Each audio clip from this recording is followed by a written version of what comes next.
Platform കെട്ടാൻ പറ്റില്ല, ഒരു ചാട്ടിന്റെ പൊന്നിക്കണ്ടേ, അതെങ്ങനെ പൊന്നിച്ച് ഞാൻ ഒരു പോസ്റ്റർ ഇട്ടു. ഞാനിങ്ങനെ കേൾക്കില്ല, സത്യത്തിന് ഞാൻ കേൾക്കില്ല, വായിച്ച് കേൾക്കലേയില്ല.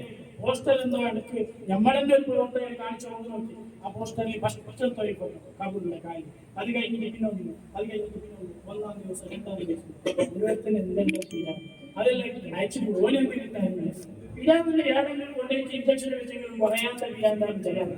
അപ്പോ അങ്ങനെ പോസ്റ്ററിലൊക്കെ നമ്മൾ വിശ്വാസമായിട്ട് കബൂർ കെട്ടാൻ പറ്റും.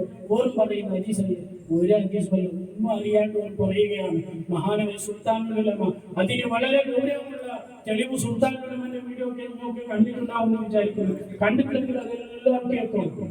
അതായിരിക്കെങ്കിലും ഒരാൾക്ക് അയച്ചു കൊടുത്തെങ്കിൽ എല്ലാവരും കേൾക്കും. സുൽത്താനുൽ ഉലമയിൽ വളരെ കർശനമായ, വളരെ ആധികാരികമായ തെളിവ് അതിനെ സുൽത്താനുൽ ഉലമ പറഞ്ഞിട്ടുണ്ട്. കബർ കെട്ടി പൊക്കാൻ പറ്റുമോ പറ്റൂലേ?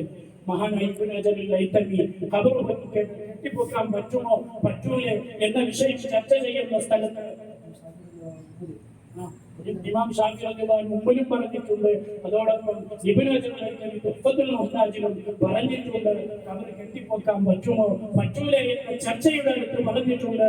മഹാന്മാരായ ആലിം, ഇപ്പൊ ഈ കാലഘട്ടത്തിൽ ജീവിക്കുന്നവർ ആലിം അല്ലെങ്കിൽ ഒരു സയ്യിദ്, അവരുടെ സിയാറത്തിന്റെ സൗകര്യത്തിന് വേണ്ടി, അത് അറിയാൻ വേണ്ടി, തിരിച്ചറിയാൻ വേണ്ടി അത് അങ്ങനെ കെട്ടിപ്പൊക്കൽ സുന്നത്താണ് എന്ന് വരെ ഇബ്നു ഹജറുൽ ഹൈതമി പറഞ്ഞിട്ടുണ്ട്. സുന്നത്ത് പിന്നെ പിന്നെ ആരെങ്കിലും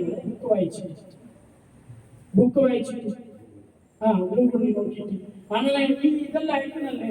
ഒരിക്കൽ ഞാൻ ഇങ്ങനെ പ്രസംഗമോ വായിച്ചൊന്നും ഞാൻ അയക്കലില്ല. കിതാബിന്റെ ഇബാദത്ത് അറബിയിലുള്ള അർത്ഥത്തിൽ ഞാൻ കട്ടാക്കി അങ്ങനെ അയച്ചു കൊടുത്തു. ഇത് ഓതുമ്പോൾ തെരിയില്ല, പിന്നെ നീ എന്തെങ്കിലും തീരെ പറയാമോ? ഞാൻ ഇങ്ങനെ അയക്കും. എന്നോട് ആരും ചോദിച്ചെങ്കിൽ ഞാൻ അയക്കല് കിതാബിലെ കട്ടിങ് അർത്ഥത്തില്ലാത്തത് അയച്ചു കൊടുത്തു.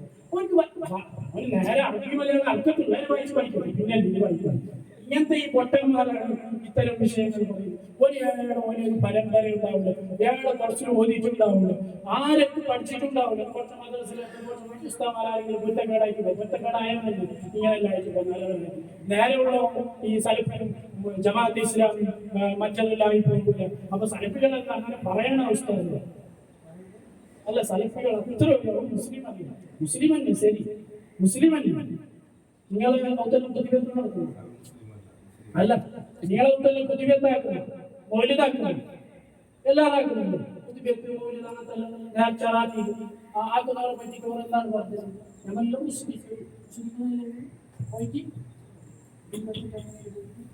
ഇങ്ങനെ ആക്കുന്നവരാണ് മുശ്രിക്കിന്റെ പേരുള്ളത്. ആ മുശ്രിക്ക് എന്ന് പറഞ്ഞാൽ അള്ളാഹുവിന്റെ കൂടെ ധൈര്യം എങ്ങനെയാണ് മുശ്രിക്കിന്റെ? അള്ളാഹുവിന്റെ കൂടെ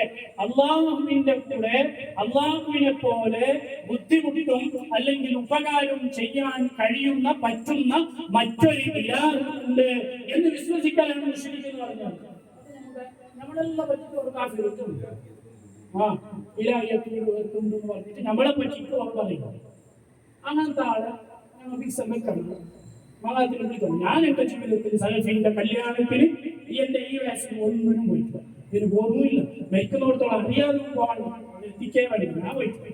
എന്റെ ഉസ്താദ് പോകാൻ സമയത്ത് അരിപ്പൻ ഉസ്താദ്, താജുശ്ശേരി ഉസ്താദ് പോയിട്ടില്ല, ഞാനും പോയിട്ടില്ല.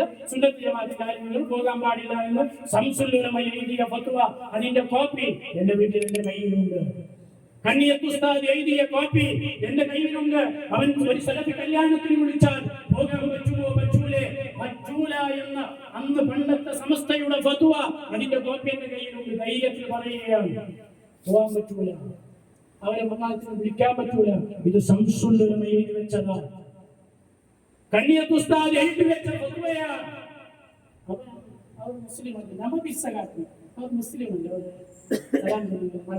സ്ട്രോങ് ആയിരുന്നു നിന്നെ പറ്റി ഈ ചെല്ലുന്ന സ്ട്രോങ് ആയിട്ട് ചെന്ന് ഞാൻ പറഞ്ഞ് കരുന്ന് കാണിക്കും. ഓരോ എന്നെ പറ്റിയിട്ട് ഓരോ വിശ്വാസമില്ല. ഞാൻ മുസ്ലിം കൃഷ്ണ ആവശ്യമുണ്ടോ? അപ്പൊ അത്രയാണ് ഞാൻ ചുറ്റുന്നു നിർത്തുന്നു. അല്ലാഹു തആല മഹാനവരുടെ വർക്കത്തുകൊണ്ട് നമ്മുടെ ദുനിയാവും ആഖിറവും രക്ഷപ്പെടുത്തട്ടെ. സാദാത്ത് സലഫികളോട് ജമാഅത്തെ ഇസ്ലാമിയോട് വളരെ കർശനമായിട്ട് താജുൽ സ്വീകരിച്ച നരവാട് സ്വീകരിച്ച ആളായിരുന്നു നമ്മളും. സുറത്തു സാദാത്തിന്റെ പിൻഗാമികളായ അവിടുത്തെ ഇഷ്ടപ്പെടുന്ന നമ്മളും അങ്ങനെ തന്നെ ആവണമെന്ന് അവസാനമായി വസിയത്ത് ചെയ്തുകൊണ്ട് ദുആ വസിയത്തോടെ അസ്സലാമു അലൈക്കും വറഹ്മത്തുള്ളാഹി.